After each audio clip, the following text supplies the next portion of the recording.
In 1943, as the Second World War raged across Europe, the world was divided by borders, fear, and secrets. But in the heart of London, a small group of intelligence officers would create one of the greatest deceptions in history: a spy who never existed. At MI5 headquarters, Captain Edward Mallory sat hunched over a desk filled with coded telegrams and false reports. He was a master of deception, a man who believed that truth could be weaponized and lies could win wars. But that night, Mallory wasn't planning another operation. He was creating a ghost. A name, a history, a man who never lived, but who would soon change the course of the war. Major William Martin, the file read. Born in Cardiff, educated at Oxford, served in the Royal Marines, decorated, trusted, loyal, completely imaginary. The plan was called Operation Mincemeat. The Allies needed to convince the Germans that the next invasion would happen in Greece, not Sicily. And to do it, Mallory would send his phantom spy on one final mission: to die. They found a body, a homeless man who had died in the streets of London. He would become Major Martin, dressed in uniform, with fake love letters, bank statements, and even a photograph of a woman who didn't exist, Pam.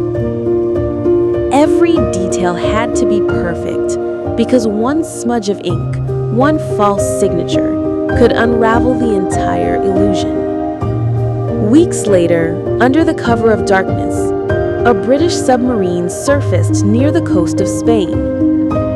Two sailors carried the false officer's body, wrapped in a life vest, chained to a briefcase of classified documents. They let him drift ashore, and then they disappeared into the sea. By morning, fishermen found him. By noon, the Spanish authorities had the case. And by nightfall, the Germans were already studying Major Martin's documents. The lie had begun its journey. In Berlin, intelligence officers pored over the files. Maps, letters, orders for an upcoming Allied assault, all pointing to Greece. Admiral Canaris of German intelligence believed it. Even Hitler himself believed it. The deception worked so perfectly that German divisions were moved hundreds of miles east, while the real invasion of Sicily began under a sky of thunder and fire. Tens of thousands of Allied soldiers landed with far fewer casualties, all because of one man who never existed. Back in London, Captain Mallory received a brief note. Operation successful. The enemy has taken the bait. He stared at the photograph of Pam, the woman whose face had been borrowed from an MI5 secretary's desk photo. She had never met Major Martin, but her smile had fooled an empire. Mallory lit a cigarette. He should have felt victory, but instead, he felt a strange emptiness. Because in creating the perfect lie, he had built a life that could never be lived. 2 years later, the war ended. The story of Major William Martin was locked in secret files. Officially, he was buried in Huelva, Spain, with a real headstone, with medals, with flowers placed by locals who believed he was a true hero. Even after the truth came out years later, people still visited his grave. Because sometimes, a lie told for the sake of good becomes more human than the truth itself. History remembers the soldiers, the generals, the victories. But hidden between the battles are stories of quiet brilliance, of men and women who fought with paper, ink, and imagination. Major William Martin never drew a sword, never fired a gun, never lived a single real day. Yet his existence saved thousands. In the silence of his grave, beneath the Spanish sun, lies the man who never was and the war hero who never lived. The war was over. Europe was scarred. Cities were broken and millions were gone. But in the heart of London, in a quiet government archive, Captain Edward Mallory sat staring at one sealed file. Operation Mincemeat. He hadn't opened it in years, yet the name still whispered to him at night. Major William Martin. Mallory often wondered, was he a hero or a ghost created by guilt and necessity? Mallory's superiors had moved on to rebuilding the world. New governments, new alliances, new secrets. But for him, the war never truly ended. Every time he saw a soldier in uniform, he thought of the lifeless face that had drifted to the shores of Spain. A body turned hero, a ghost turned savior. He wondered if the nameless man buried under the title Major Martin ever would have wanted such a fate, to die twice, once in life, once in truth. Years passed before Mallory finally traveled to Spain. He needed to see the grave for himself, to face the lie he had created. In the small seaside town of Huelva, he found it. The stone was polished, the lettering neat, and beneath it, flowers, fresh ones, placed by villagers who still believed a brave British officer had washed ashore to die for freedom. They didn't know the truth. They didn't need to. Standing there, Mallory realized that belief itself had become more powerful than fact. A lie, told to save lives, had grown into something sacred.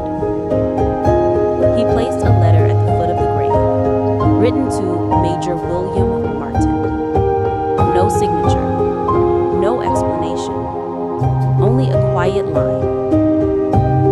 You did more than any of us ever did, and you never even lived. Then, without a word, he turned and walked away. Back in England, life resumed its rhythm. The headlines spoke of victory, reconstruction, and the new atomic age. But Mallory kept to himself. He had been promoted, offered medals, even written into secret commendations, but none of it felt like triumph. He'd built a perfect life for a man who never drew breath. He'd written a love story, a past, a future, only to let it die in the waves. And as years passed, whispers of the operation began to leak out. A journalist finally pieced together the puzzle. The corpse, the briefcase, the deception.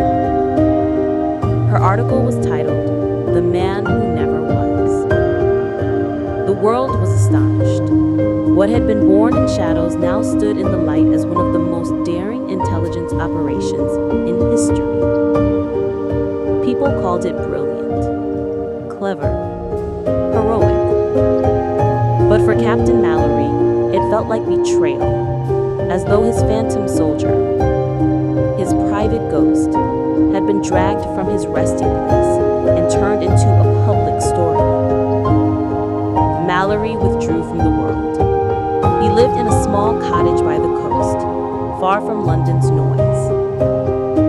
He never spoke about the mission again, but every morning he would walk to the edge of the cliffs, stare at the horizon, and watch the sea. It was the same sea that had carried his creation away, the same sea that kept its secrets. Sometimes he imagined seeing the silhouette of a submarine in the distance, or the glint of a metal briefcase beneath the waves. He knew it was just memory, but memory can be heavier than truth. In the 1960s, long after the war, Mallory received a letter. It was from Pamela, the secretary whose photograph had been used as Major Martin's lover. She wrote, "Sometimes when I walk past his grave, I imagine he was real. A man who loved me, who died for something greater. Maybe it doesn't matter that he wasn't real, because the belief itself makes it so." Mallory folded the letter carefully and kept it by his bedside. In her words, he finally found peace, because she was right. Truth or fiction, it didn't matter anymore. What mattered was that a made-up life carried real meaning. As the years went by, Mallory's health began to fade. Those who knew him said that on his final day, he asked to be taken to the cliffs one last time. He stood there for a long while, watching the same endless sea that at once obeyed his lie. Beside him was a small wooden box. Inside was a photograph of Pam, and the note written in a trembling hand. "Every man I sent to war was real, except the one who saved them all." The waves roared beneath him, and the wind carried the words away. It was as if the sea itself answered with silence, guarding the memory of the man who never was. Today, in the cemetery at Huelva, Spain, the grave of Major William Martin still stands. Visitors come with flowers, unaware of the secret buried beneath their feet. The name carved into the stone belongs to a ghost, yet his story has outlived empires. Because in a war of deception, truth and lies blur until they become the same thing. Sometimes, to save the living, you must invent the dead. Major William Martin never drew a breath, never saw a battlefield, never felt fear, but his story saved thousands who did. And perhaps that's what matters most, that even a lie, born in darkness, can carry light. They say history is written by the victors, but sometimes it's written by ghosts. And beneath the Spanish sun, in the quiet grave of a man who never lived, the sea still keeps its secret. The spy who never existed.